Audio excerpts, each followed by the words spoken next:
Morning YouTube. So I'm going to do a bit of an update on my EVic VTC Mini. I first posted a video about a month ago when I first got the device, and I thought what I could do is just a bit of a sort of I suppose a 1 month update after using update, what I found about it, bits that I like, bits that I don't like, just go through that. So when I first did the video, I talked about the settings that you could have.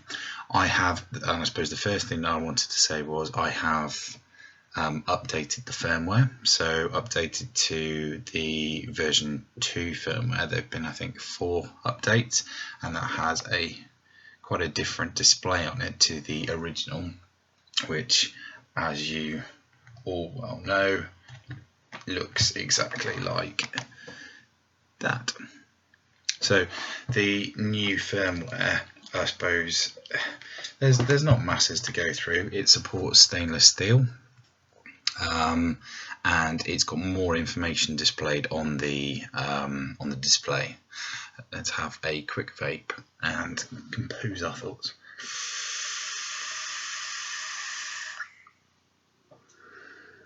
So when I first got this, I was complaining about there being a gap at the top where the atomizer sits. I'm still using the Kennedy quite a lot on here and the Freak Show Mini, but there doesn't seem to really be a gap, and it's not bothered me quite so much. So the biggest thing probably to comment on in the first instance with the firmware update is that it now supports up to 75 watts. I don't particularly use temperature controlled tanks. I don't use TC tanks. I don't use nickel, titanium or stainless steel wire particularly for my temperature control. To be fair, I prefer power and bypass using this device.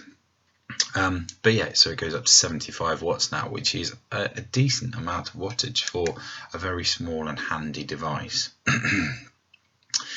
This has been with me pretty much every day. I take this to work. This is the device which I am usually vaping because it is such a small, handy little device. I've been putting a tank on it. I've been putting a sub-tank mini. Unfortunately, I dropped it the other day, smashed the glass, and put some dings in the device, but it all seems to be working fine still. The device is as before. It's got a very nice display. As you can see, it goes through all the menus in a very similar way, so it's your 3 on to move around the displays, go through your, that was nickel, titanium, stainless steel, and then back to power, and then press to set. It also locks, as you know, by holding the 2 keys at the same time. And now it shows you your puff counter and your time in the same screen, and it also shows the amp draw. Now it is a very small display, as you can see, so you can just about see the resistance. With the old display, you can see your resistance very easily. It would just a third line in there, so underneath power and voltage you could see your resistance, which is quite nice. But to be fair, I suppose you don't really need that often. The puff counter at the time is quite nice, although, as I say, it's a bit of a gimmick, but it's nice to see.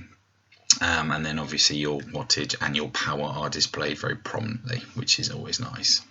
Let's have a vape.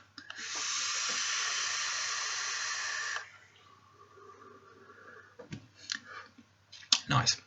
A couple of bits and pieces I have noticed, obviously, after using this device. This is clearly the black device. It's getting scratched up quite a lot. Let me see if I can show you what I mean. So big old scratch on it there, starting to chip away at the bottom where I set it down. A few little scratches up the top. you know, I mean, you're never going to expect these devices to stay in brilliant nick all of the time, unless you cover it in some sort of wrap or you have a silicone sleeve for it. But you know, it's fine. There's also, I don't know if you can see, which annoys me a little bit, there's a big scratch taken out of the display, the screen. I don't know how I did that. It must have been sat with some keys in my pocket, but who knows. But yeah, other than that, all is well. The other thing that I wanted to mention, which is really, it's pissing me off a little bit, is the wobbly connection. So it's got a sprung loaded 510 at the top, which is what I wanted out of a little handy mod. But the issue that I've found is that the connection is not particularly stable. So if I was to put let's just whack that on, that's covered in juice. Whack the Triton on here. Yes, this is a big tank for this device. Can you see that? It wobbles, and there's a noise when you've got it on there, which annoys me. I don't like the wobble. It's fine. It doesn't affect your vape at all. But at the same time, you know, you expect a certain amount of machining and a certain level of fit and finish, and unfortunately it just doesn't have that so much. Connection, not had any problems with, never had any problems with it not firing or anything like that. Just maybe slightly shallow when it comes to putting the devices on, so there is a little bit of a wobble there. It's better with an RDA though, because you don't notice it so much, but it is still there. If I use my freak show, that's so stubby that you can't really wobble it, to be honest. The battery compartment, getting a little bit scratched up in there, but other than that, all is well. The magnets are all very good, and overall I think it is a fantastic device to be using. I've got no real gripe with it, and it's my day-to-day vape if I'm not using a mech or a tube mod or something like that.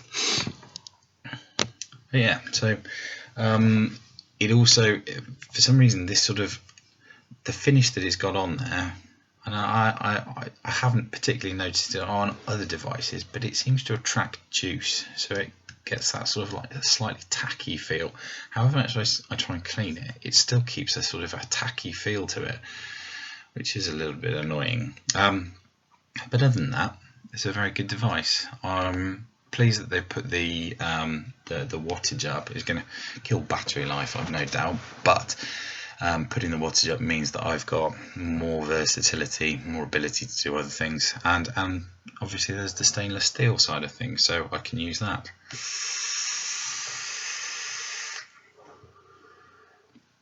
I think also the amp limit is good. I suppose that's a sort of a nod to safety in some ways, so that people know what their batteries are drawing, what amps are being pulled out of their battery. So I've got this, it's currently set to 35 watts at 3.65 volts on a 3.38 ohm coil, and it's drawing 9.5 amps. So yeah, I think overall an excellent little device, something which I would highly recommend in fact, as a stealth vape, a pocket vape, something that you can take around out and about with you.